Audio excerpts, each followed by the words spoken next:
Near Asia, in the warm waters of the Pacific Ocean, is a group of islands called the Philippine Islands. If you wanted to visit someone living in the Philippine Islands, you would probably go first to Manila, the biggest city in the Philippines. From Manila's harbor, you might walk along the busy streets into one of the city's modern shopping districts. Here are city people you might like to visit. Or perhaps you'd like to go outside the city of Manila, away from its big buildings and harbor, and out to the peaceful farm countryside of the Philippines. Here one morning you might find farm people you'd like to visit. People like this man on the water buffalo. If we could spend a day with him, what do you suppose he'd tell us about the Philippines? Let's listen to him. We always get ready for work early, while the day is cool in my village. My barrio, as we call it. I see my neighbor Pablo is getting ready to go to his rice fields. He too has a water buffalo, what we call a carabao. Carabaos are used for doing heavy work, hauling loads, plowing fields and such. Although another of my neighbors, Cesar, has a modern tractor he uses in his large rice fields. Other neighbors of mine take the village bus to go shopping in the next barrio or to plantations where they work. Before I, too, go to work, I usually have breakfast at my house. I built it high above the damp ground of strong bamboo and nipa leaves which grow nearby. In our open kitchen, I see my wife Dolores is making breakfast. There is plenty of fresh fruit, papayas and mangoes from the trees around us. And we have, steaming hot rice from my rice fields, of course. My son Ramon is still asleep inside the house, but not for long. I can hear my daughter Juanita telling Ramon to wake up. "Wake up, Ramon," she says. "We're having a special treat for breakfast in honor of your birthday." Birthday? Ah, then Ramon remembers. Today he is 9 years old. There is to be a party for him this afternoon, and many presents. He had better not sleep late today. So Ramon quickly rolls up his straw bed, his petate, it's called, and puts it away in the corner. Ramon goes to wash, while my daughter finishes setting the table. Though Juanita is only 12 years old, she is already a big help to her mother.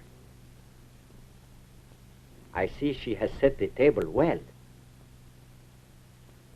Soon Ramon comes back nice and clean. "Happy birthday," I tell him as we begin eating. In honor of Ramon's birthday, today with our rice we are eating tuyo, a kind of dried fish.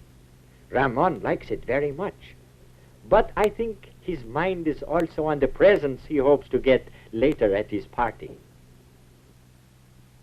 After breakfast, it is time for me to go to work in my rice fields. Soon the planting season starts, and I have much plowing to do. In a little while, my children leave too.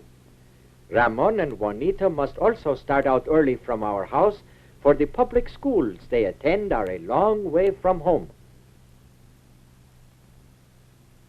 On their way, they pass our village stores, tiendas we call them, a name handed down from the Spanish, just as Ramon and Juanita's names are also Spanish. And they pass our village church. It is old, for it was built by the Spanish missionaries many years ago. At last they come to Juanita's school, the public high school she attends with her girlfriends.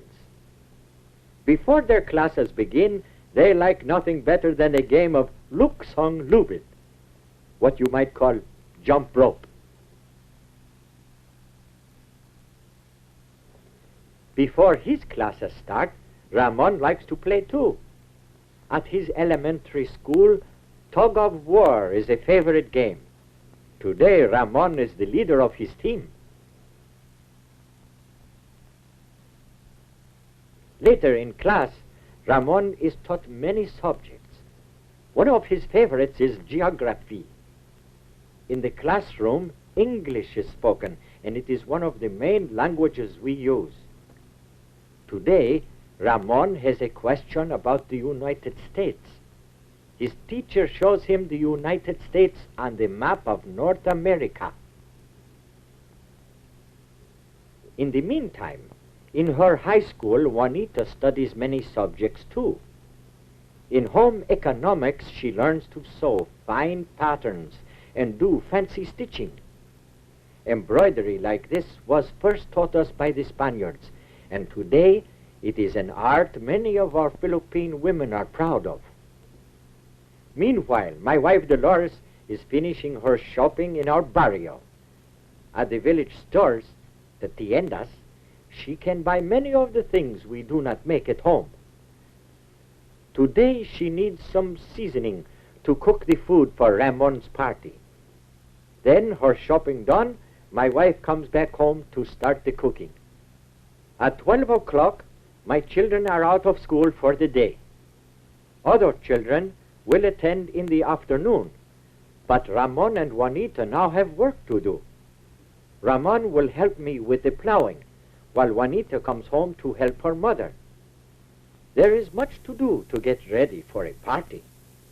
First, Juanita sets the table.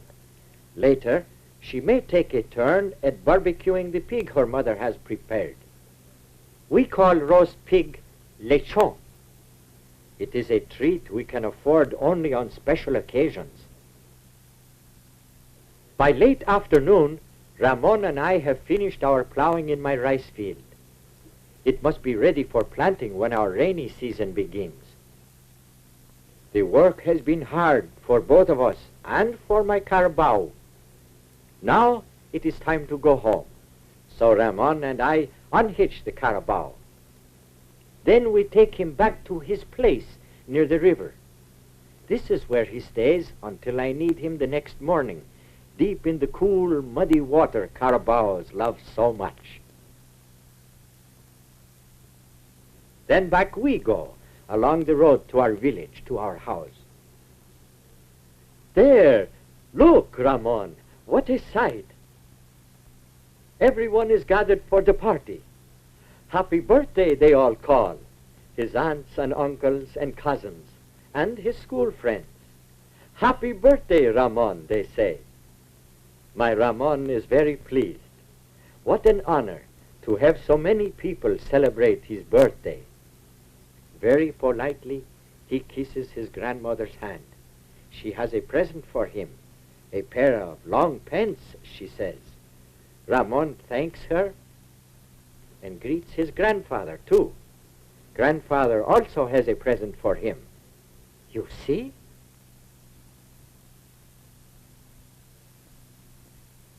A nice new shirt he brought all the way from Manila. Thank you, says Ramon. After he has cleaned up, Ramon thanks me and his mother too for the many presents and the food being served at his party. Everyone enjoys eating some rice with the many delicious fruits and vegetables from our garden. And of course, Ramon's favorite, lechon, the roasted pork. Soon it is time for dancing. I watch with my family as my friends and neighbors enjoy themselves. We Filipinos like having a good time once in a while, for our way of life is usually pretty hard and simple. Of course, with a family like mine, it is a contented life too. For our children are our real riches.